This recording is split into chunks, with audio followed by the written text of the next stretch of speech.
Hello and a very warm welcome to the programme. On our roads there is a drive to go green. It is slow going so far, but electric cars are the future, so we are told. Could there be more bumps in the road? This is Roundtable.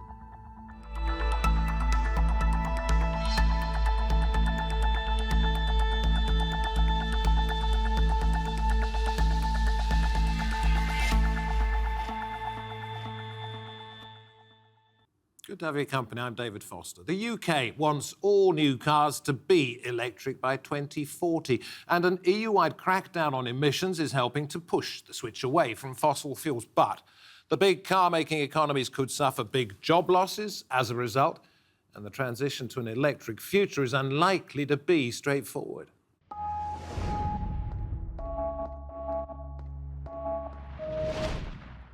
The German government wants 10 million electric vehicles and 1 million charging stations across the country by 2030. But the road ahead could be bumpy. Car manufacturers in the EU now have stringent targets on how much pollution on average is emitted by the new cars they sell. If they miss the targets, big fines will follow. And the conversion to electric cars could cost 410,000 jobs in Germany by 2030, according to a government study. There are question marks over how green the production process is, with fossil fuels used to power the manufacture of many of today's batteries, and raw materials like lithium being extracted from the earth. And with many countries still relying on fossil fuels for their electricity needs, there are even claims that electric vehicles could add to pollution. One study backed by motor manufacturers has even claimed a mid-size electric car in Germany must drive 219,000 kilometers before it starts beating a similar diesel car in terms of pollution. The route to an electric future on our roads could have more twists and turns ahead. Let's get talking. We have Tim Coombs with us, energy expert at Cambridge University, Paul Riley too, an electric vehicle researcher from City University London. We have Rohit Talwar, co-founder of Fast Future, which tries to help business leaders prepare for what may be down the road. And on the line from Leeds, we have Jillian Anable, director of the UK Energy Research Centre. Great to have you all with us. Paul, let me come to you first of all. Why would I want to drive electric when they're much more expensive at the moment? They're not necessarily environmentally friendly, and we'll go into some figures about that down the line, and they don't go anything like as far as a modern car. Why? Electric's the future. At some point, we're going to have to get rid of the fossil fuels, and the electric car is the only real way of transporting without having fossil fuels. But I do accept, I have an electric car, I have a hybrid plug-in, and yes, there are problems today. And one of the reasons that I got into the research we're doing is to try and overcome some of those problems. So, for example, charging the battery in the car, to my mind, is ludicrous. You should charge the battery outside the car. If you charge the battery inside the car, you have to charge it when the car needs it, which means you need big wires. You don't mean taking the battery out of the car to charge it, do you? Exactly that. So what would happen if you went on a journey and you'd left it at home? That's where the clever bit comes in. You have standard petrol stations, diesel stations, and instead of having petrol replacement, you have battery replacement. So you drive your car into a normal petrol station, flat battery, replace it with a charged one, and continue on your journey. That charged battery can then be charged when the electricity price is the cheapest, not when the car needs it, when it's expensive. And there's all sorts of other benefits as well around the country. Let's take a look, if I may, at some of these counter-arguments about the environmentally friendliness of electric vehicles. Hans Werner Sim, Professor of Economics at the University of Munich, big article, I read it in The Guardian, in which he says, among other things, you're going to have to drive an electric vehicle for 219,000 kilometres before it starts outperforming a corresponding diesel car in terms of CO2 emissions. And you may think, what CO2 emissions are there in an electric car? Well, this is the CO2 emissions emitted when the body parts were made, when the battery was made, when you need the electricity, if it comes out of a coal-fired power station, etc., etc. They are not as efficient as many people might have thought. You're asking me? Why not? Well, my colleague Michael Kelly is quite famous for debunking renewables, etc. And you've got to look at the mean costs over the whole lifetime. But it's not very fair to do the comparison now. Battery costs are changing. Manufacturing, it's a nascent industry. It's not a mature industry. And I actually think you were talking about replacing the battery. I would replace the car. I see a future where nobody owns cars, where you call up a car, you either drive it yourself or maybe it's completely autonomous. You take it where you want to go, and then somebody else takes it from there. Would those cars be electric? Yes. OK, so you think it is the future. It's just not the future for me to have one parked in my garage. If you have a garage, then by all means have one. The government wants you to have them. The tax advantages are huge for company cars. At the moment, coming into the next tax year, there is 0% tax on benefit in kind on company cars. So they really are pushing you to have them. There are also subsidies, etc., etc., etc. But isn't this a bit like the Emperor's New Clothes? Now, let's bring Jillian in on this, or Road, it doesn't matter. Isn't that a bit like the Emperor's New Clothes? The government's saying it's fantastic because everybody else is saying it's fantastic at the moment, but it doesn't necessarily mean... Jillian, I see you want to say something. It doesn't necessarily mean that argument holds water. I think I have to agree that we need to think about the long term. So if you do the comparative figures now, the analysis, the life cycle analysis, looking at the production, as you say, the whole process, the generation of electricity, the recycling, the end-of-life aspect of vehicles, then certainly in some countries where electric generation is not as carbon beneficial as it is, say, in the UK, then electric vehicles at the moment are indeed not particularly any more environmentally friendly. But the point is the direction that we're going in. So battery production is becoming more efficient. Electricity generation is becoming increasingly from low carbon and renewable sources in most countries. And if we don't generate the market now, there will be no market in the future. So we have to not look at the calculations for now and think about the future potential. OK, and right, you're nodding in agreement with that. I want to come to the costs in just a moment, if I may. Well, to that point, you know, we literally had no electric cars sold in 2009. The first ones were sold in about 2010. So to Tim's point, you've only got 9 years of history that we're going on and 9 years of a learning curve. Give it another 10 years and we'll start to really see a lot of innovation in battery technology, in manufacturing technology, in all of the processes involved, particularly at the charging stations, whether it's replacement or fast charging. We're getting down now to 5 to 10 minutes to charge a car. If you look at the sheer time it takes to produce a car now, there's already an advantage for electric vehicles. To produce a hybrid car takes about 9.2 hours. To produce a petrol car takes an average of about 6.2 hours. For an electric vehicle, it's about 3.7. The manufacturers get this. That's why they're investing $300 billion in converting factories to produce electric vehicles. That's why we've got over 100 companies now producing electric vehicles. Everyone sees that in the long term, that is the most viable solution, probably going to outperform hydrogen, and people are scared of hydrogen.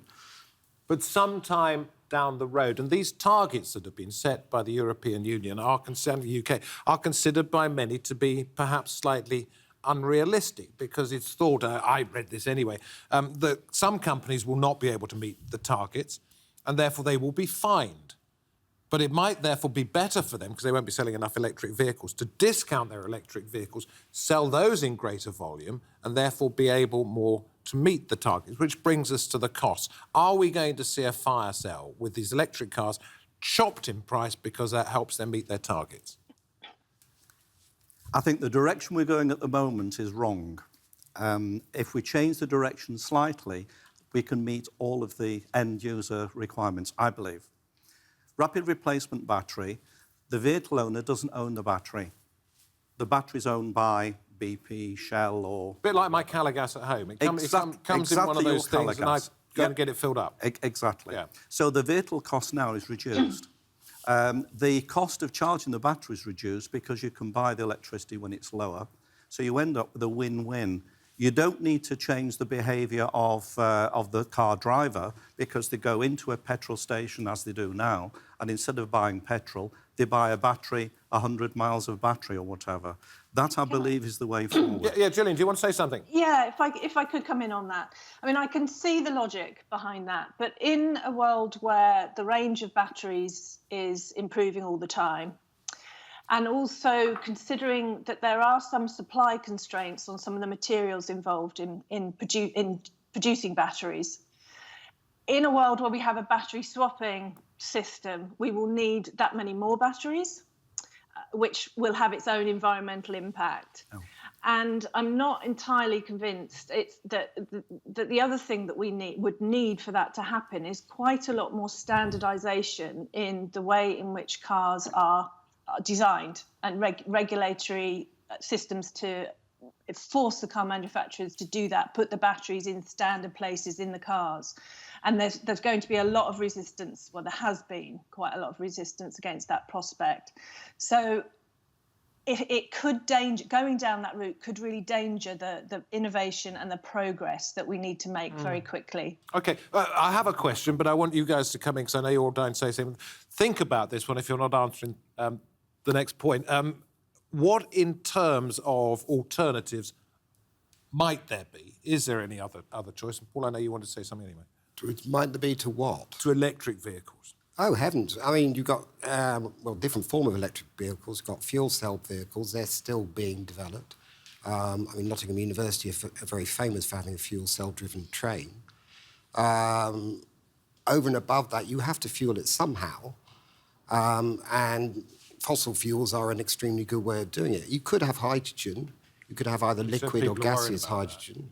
Yeah, you've had RASA raise, quite a lot of money through crowdfunding for their hydrogen-based vehicle, which they're hoping to sell for less than £10,000. There are a lot of alternatives that are out there, but most of them fail because they're not going to reach critical mass.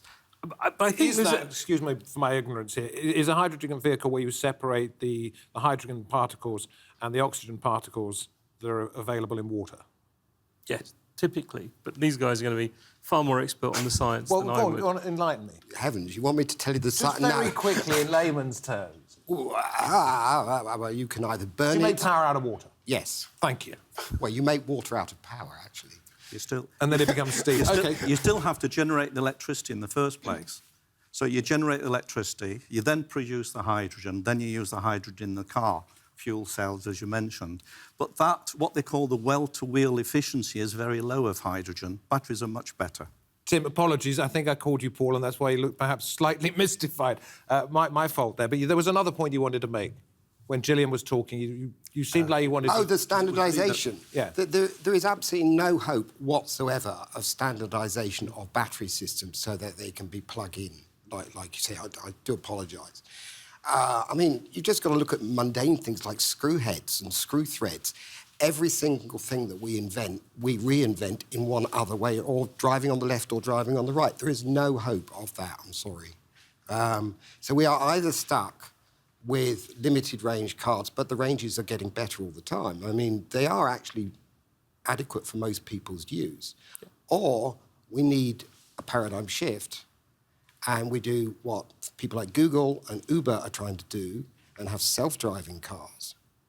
And like I said, you swap out the car rather than swapping out the battery. Car takes you... Sorry. So can I just let Rohit say something first, if you don't mind, Jillian? Because you believe cars, maybe it's the same argument, could be a luxury. Well, they could be a luxury because autonomous vehicles will be coming, and it may well be that more and more of us give up the whole idea of car ownership and we just rent the vehicle as and when we need it on demand. But I think you also need to look at the economics of this slightly differently. As we move to electric vehicles, as they become more and more connected, more and more automated, more and more data-driven, the economics of the industry changes. So we're talking about it being about a $4 trillion industry today, growing to about $7 trillion if everything goes right. And most of that additional growth is through services exploiting the data, which is why you've seen Amazon just put $700 million into an EV startup that's raised over $2.8 billion. Most of what they're doing is actually the technology around the car, not the EV bit. But you're going to see a whole set of new services. Amazon see it as another sales platform. And you imagine what you could do when you start to get that data that tells you literally everything someone is doing when they're driving, how often they drive, where they go. The potential to sell them additional services is immense. So the economics of the auto industry will change quite dramatically, which is why you're seeing all of the car manufacturers get into services around that. Volkswagen putting $1 billion into those kind of things, Ford more, because they're all seeing that the money is going to be made around the additional services around the vehicle.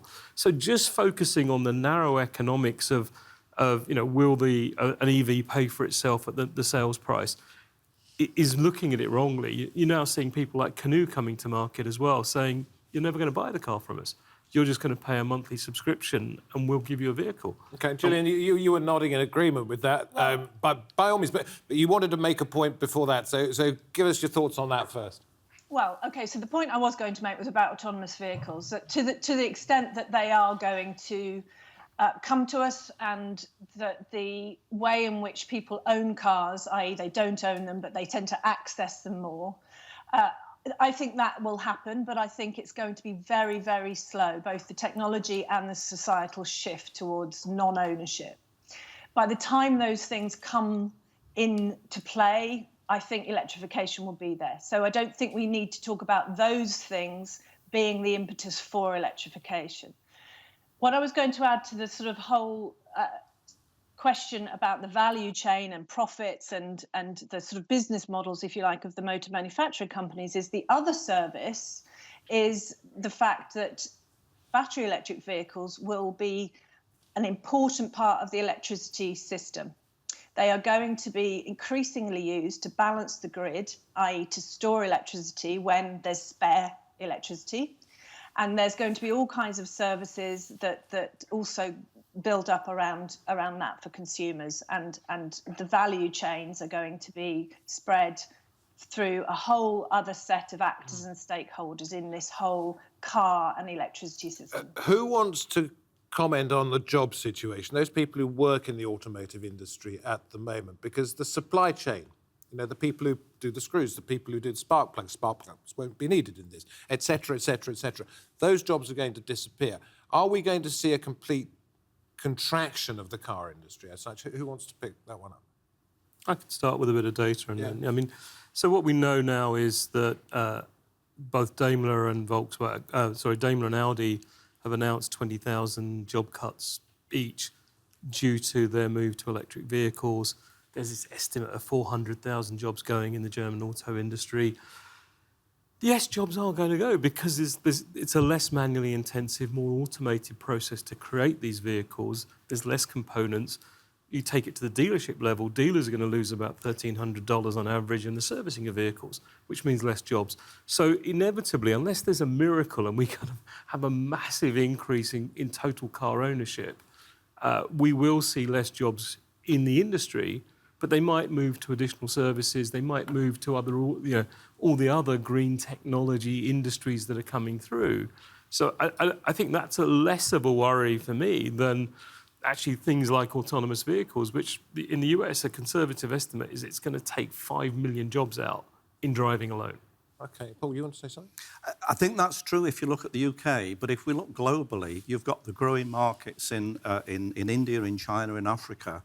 And I think it depends on how we want the UK to behave as a country. If we want to get into manufacturing the future, the electric vehicles, there's a huge export potential there. If we were the centre of manufacturing for electric vehicles, we could export, and it wouldn't affect our in fact, it would help the economics and the employment. So we could be a leader. Tim, you've got some thoughts about the jobs as well. You think they could balance out? Without being too controversial, why do we care? True, people will lose jobs, but this has happened in so many different industries over the years, and you get retrained, you get moved, etc., etc. This is going to happen over a certain number of years. It's not a sudden shock. It's not going to happen tomorrow. So you lose 400,000 jobs, you lose even 1 million jobs. You lose those over a period of years, and you've got time to plan. If the government is not aware that they're going to lose jobs, then there will be problems. But there is time to plan for it. We shouldn't worry that jobs will be lost because that's a market-led economy. Does each one of you have an opinion on where we might be in 10 years' time? It's one of the themes of this roundtable is that we are looking ahead through the next decade. Gillian, do I want to come to you first on this one because you've got a smile on your face? You won't have to think about it. Where will we be when it comes to electric vehicles come 2030? Well, we have a target in the UK. We have a target to phase out the sale of internal combustion engines by 2040 at the moment. It is almost guaranteed that the government is going to bring that date forward to at least 2035, possibly to 2030, or at least some elements of the sort of car market, the higher carbon cars may be phased out by 2030. So, but what that actually means in reality is that people can buy internal combustion engines right up to the last minute of that target date, and those vehicles will be on our roads for the next 14, 15 years, because that's how long they last. So when we actually think about visualising what's going to be out there on the roads, the composition of the fleet by that time, we are still going to have a minority in 2030 of vehicles on the roads that are electric.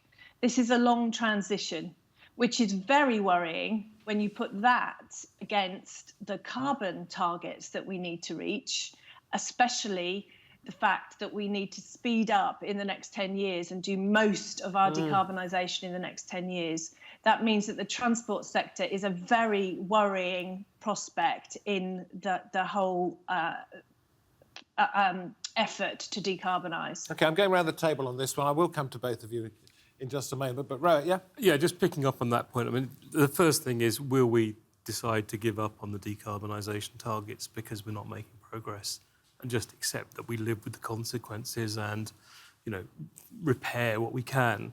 Hopefully we won't. My guess is that pretty much every auto manufacturer, every one of the large auto manufacturers, will not be producing petrol-based cars by 2030. They'll have got out of that sometime between now and then, and earlier, I think, than most would expect. I think for most nations, it will be very rare that there will be any petrol cars being sold. There'll be specialist vehicles. The electric fleet will still be a significantly smaller part of the total fleet, but they'll be outselling petrol vehicles quite dramatically. I think more and more you'll see different types of models where you'll have less ownership, more rental on demand. Autonomous vehicles will be into the market by 10 years' time, so you'll call it up when you need it. And I think we'll also have pushed more and more people onto public transport. I suppose it all depends where you live as well, because out in the country I can't see too many autonomous vehicles coming to my house. Your thoughts on 10 years down the road? 10 years down the road? Ooh. Or even further than that, if you wish. I think you have to go further than 10 years. In 10 years' time, as she said, nothing much will have changed. Electric ownership, even if it starts taking over, is... If a car lasts 15 years, the cars are on the road now, et cetera, et cetera. So at most, you will have 20 or 30% electric vehicles in 10 years' time. The mix will not have changed radically. I want to get your thoughts, but I also want to ask you to tell us a story about that. Road rage won't disappear. That's what I was going to do. As you discovered. Yes. Electric road rage. In 10 years' time, you won't be seeing road rage, you'll be seeing charge rage. I'll tell you a story.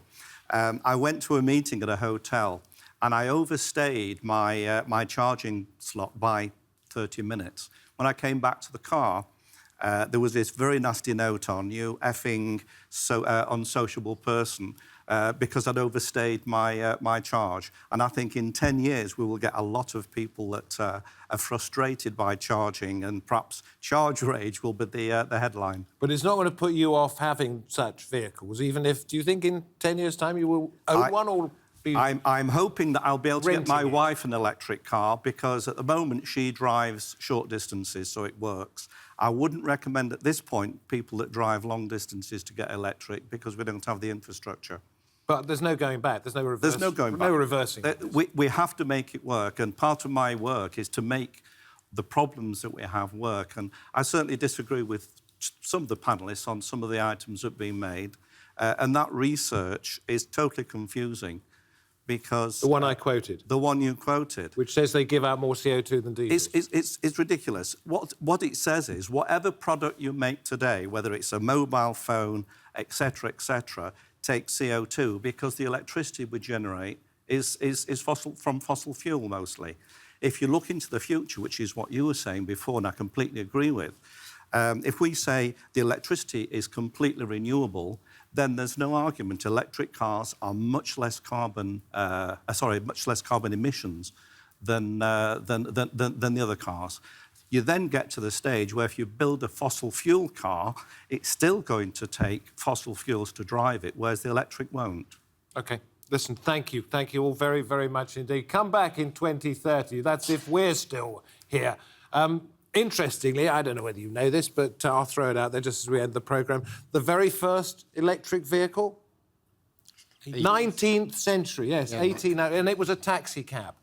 Yeah, only the people who ran the taxi cab company said, not enough of this, we don't like it, it'll never catch on, we much prefer horses. So they went back to horses. And the world speed record was electric cars up to the First World War, I believe. Thank you very much indeed. Write in and tell us if you know that speed. Thank you very much for watching from me and my guests and the Roundtable team. We hope to have your company next time. Goodbye for now.